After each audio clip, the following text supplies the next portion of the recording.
Hey guys, welcome back. In this episode, we are going to be talking about the signing of Justin Turner. The Jays picked him up this morning, pending physical. So let's get into it. Swinging a drive. Get up, bar. He's done it again. A two-run shot in the first.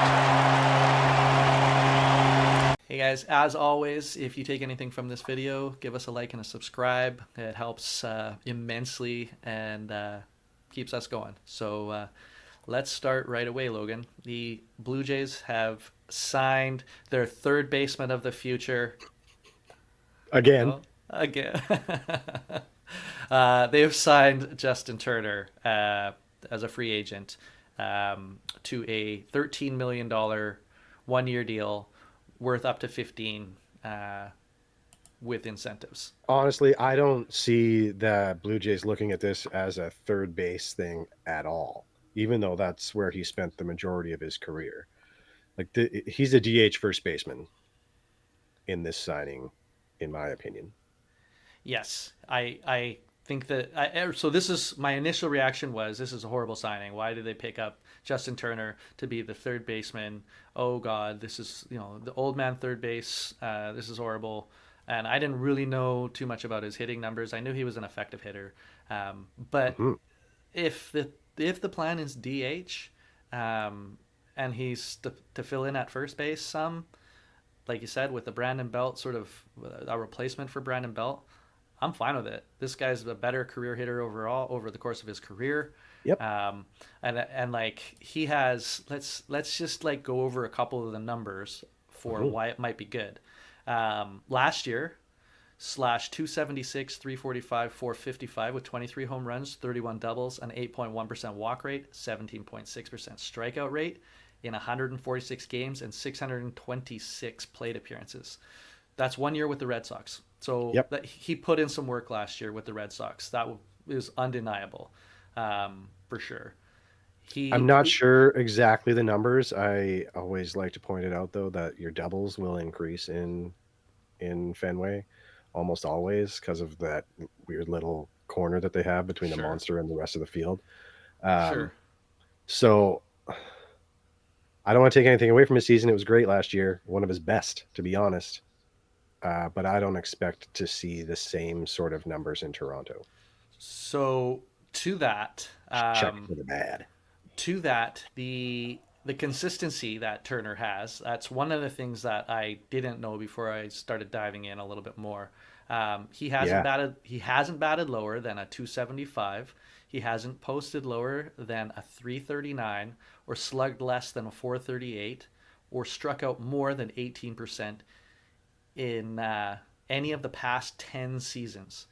So he's he's a super consistent guy with a not a lot of strikeout in his game. yeah. And, like with that, 96 RBIs last year. like That's an upside. it could be good. Now like we this is a flyer on an old player. Well, this is it. We're talking about if we get peak Justin Turner, then it's going to be great. But if we get a regressing Justin Turner, then we have no idea what we're going to get. Yeah, we don't know. And who knows? Like you said, like the fit for the franchise. Like everybody knows Justin Turner as a locker room hero. They Yeah, like he's just like one of those glue guys. So in that and locker room leadership, that's a good thing to have. But it's not like I don't disagree. this team is not young anymore. And this whole like when they were 23, 24 years old, and well, we're growing, we're learning, we're doing all of that. Like it's No, he's you not don't even need a really 24. veteran to bring the boys along anymore. This is a team full of grown-ups. So will he need to be a leader, or will he just need to be a good locker room guy? Yeah, I mean, he's going to be a leader because that's who he is. But do we, like I said it to you a few minutes ago in our pre-chat, do we really need another leader in the clubhouse? Where are all where's the leadership now? Why is there no leadership? What is Kevin Kiermaier to these guys? Like he's experienced. He's played a lot of games. What is George Springer to these guys? Like they all have experience. They're great clubhouse guys. Why do we need another one of those guys? When I woke up this morning and I saw the news, I threw my hands in the air and I went, "Ah, this is horrible. What are we doing? We got an old guy. We got a. It's not There's no this." other acceptable response to that. But as the morning's gone on and I've read a little bit more about him and his career, it really for me is dependent on how the Jays use him, and I think that that's the big one. Is he, Yeah, if he's a DH first base spell guy, it's a fun. I'm not like it's not it's like a it's it's not a perfectly buzzy. reasonable. Yeah, it's a good signing. It's fine. I'm not good. It's It not like keeps one. us the same as we were before. Hey, we only have one more signing to maintain the status quo. Yeah. Bring back Chappie. So, do you think they're done? Do you think the Jays are done with this? I mean, I'm taking the pessimistic side on all of this because I'm so over the crappy offseason that has been. So So you're yeah, yeah, I think they're done. I you're a think they're yeah. done. I hope so much that they're not, but I really do think that this was their big splash, which is another reason I think it was a bad move because this is not a big splash.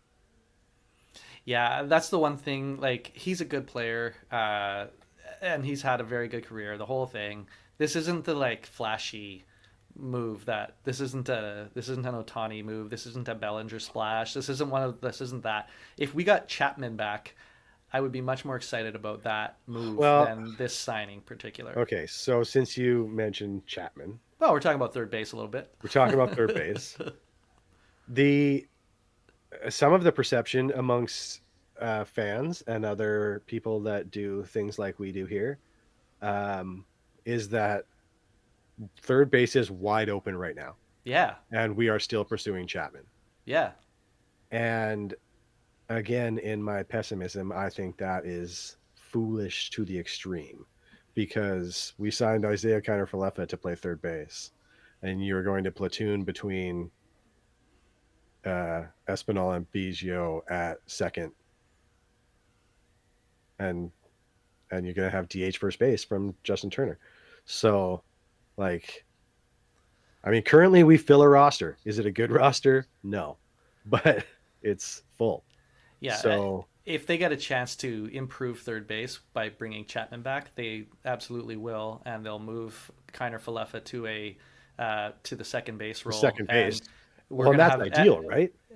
Espinal or Biggio, probably Espinal, be more like an odd man out, and we'll trade him for something else that's a need, maybe just minor league depth. I don't know, I but don't. Yeah, I it is what it is. I think I that'd be mean what we would have to trade him for. I think. we'll see what happens over the next few weeks. We are very, very close to pitchers and catchers reporting for duty. For So, Forget uh, and I think I saw somewhere we're 27 days away from our first spring game, something like that. So about a month away from spring games. Yeah, we're getting close. So anyway, let's see what happens. All make right. something happen. All right, guys. Thanks for watching, and give us a like and subscribe. And Thanks a lot. we'll see you next time. See Okay. you next time. Peace, guys.